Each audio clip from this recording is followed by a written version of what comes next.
Hey, what's up? Seventine here, taking a look at the third-person shooter Tom Clancy's The Division.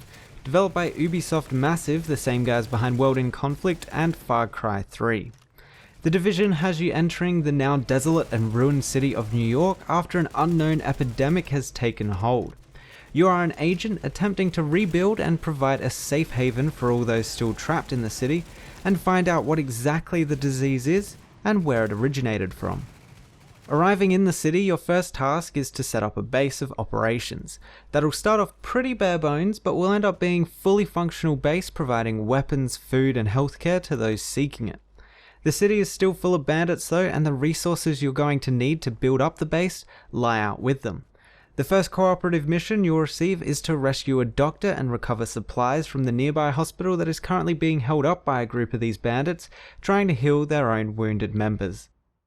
The cooperative missions are fairly easy to get into by just opening the map, selecting the mission and entering matchmaking. As soon as you find a group, you'll be teleported to the area and begin the mission.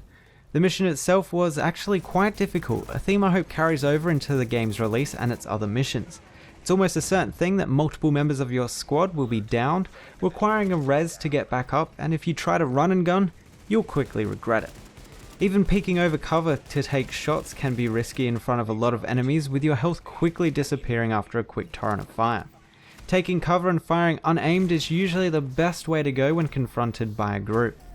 The cover mechanic is a big part of the game and is probably the feature I dislike the most, as it is extremely restrictive and just plain annoying sometimes.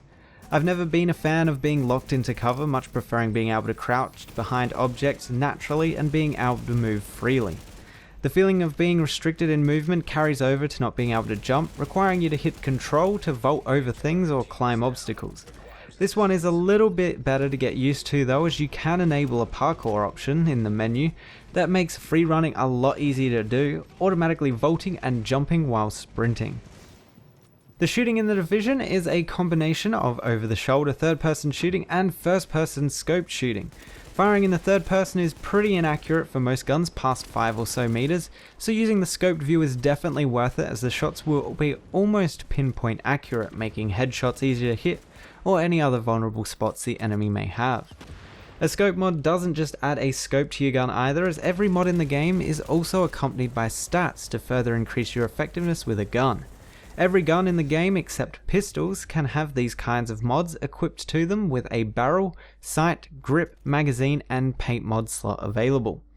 Each mod added will increase the gun's performance with the related placement stats, although they are only slight bonuses. Rarer mods found later on though may have significant bonus stats attached to them.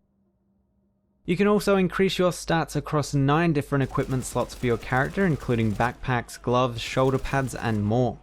Each wearable item has an armor value, but also some other base stats as well, including health, energy and ammunition, so the piece of equipment with the highest armor may not necessarily be the best option. Outside of stat-based gear, you also have cosmetic equipment that is collectible out in the world to edit your character's look with. As for your weapon slots, you have 2 primary slots and a pistol slot. Primary weapons vary from light machine guns, sniper rifles and assault rifles to submachine guns and shotguns, all ranging from common grade to legendary grade weapons. The difference between rarity grades isn't necessarily higher damage, although they usually are, but also added effects to the gun, like a pistol that deals 150% more damage to an enemy below 50% health, and a gun can have multiple of these effects tied to it. Guns and gear are obtainable out in the world via random drops, usually getting at least 1 piece of gear for every group of bandits you defeat. There are also vendors located in your base with uncommon gear, at the entrance of the dark zones with rare gear, and even inside the dark zones within safe houses with legendary gear that you can purchase from. Other than guns, you also have various abilities that you can use in combat that all come from these 3 tech trees, with each ability unlocking by upgrading your base's facilities. These abilities include things like remote detonating sticky grenades, a ballistic shield, a radar, and an AoE heal. The AoE heal being one of the more popular abilities, as you can self-heal every minute or so for free rather than spending one of your very few health kits. You can have 3 of these abilities equipped at any given time, which really does provide that little bit extra depth to the gameplay. You also have various grenades including frag grenades, Molotov cocktails, and stun grenades, although these are resource limited, so it's best to use them only when you really have to. The multiplayer aspect of the Division that is provided via the game's Dark Zones is much like multiplayer survival games in terms of choosing whether or not to engage in PvP or PvE content.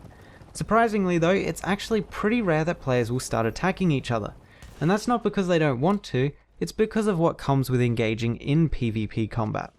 Killing or just sometimes attacking a player in the Dark Zone will mark you as a rogue with a bright red skull above your head for the next minute and a half. Killing a rogue player will both give you any of the loot that the person had on them, as well as some bonus money, so as soon as you go rogue, you better start running and keep running because you'll be revealed to any nearby players, and they do have a pretty good incentive to hunt you. Managing to survive the rogue timer though will give you the bounty on your head instead, and you'll revert back to being a normal non-hostile player again that can somewhat safely extract those items you just looted.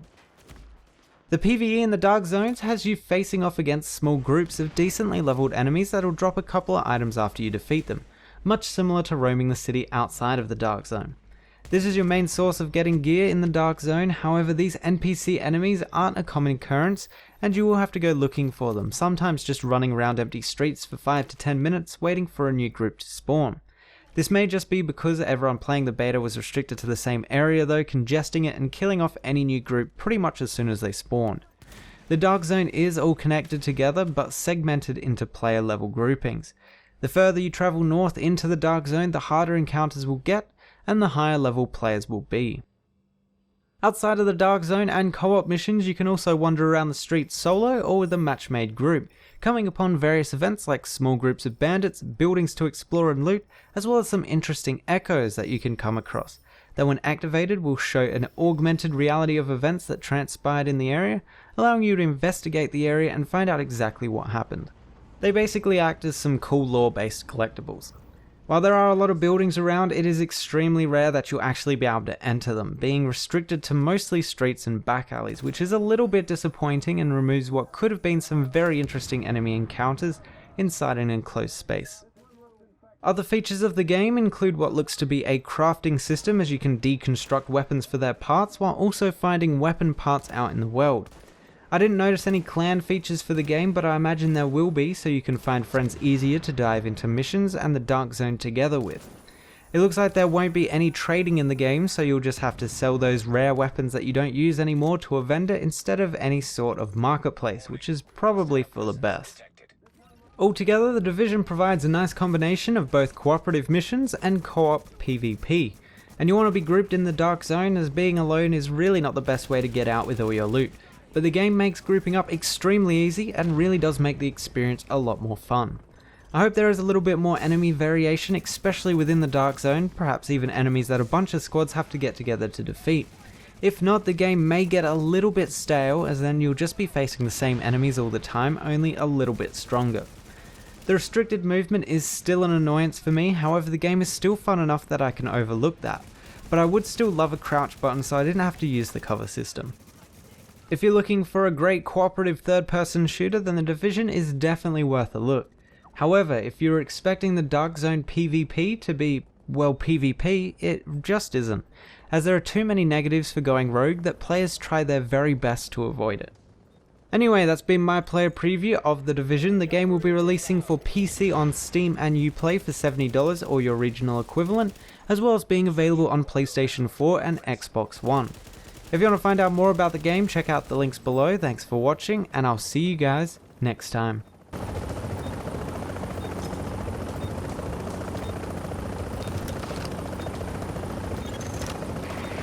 Ready to bring it on board.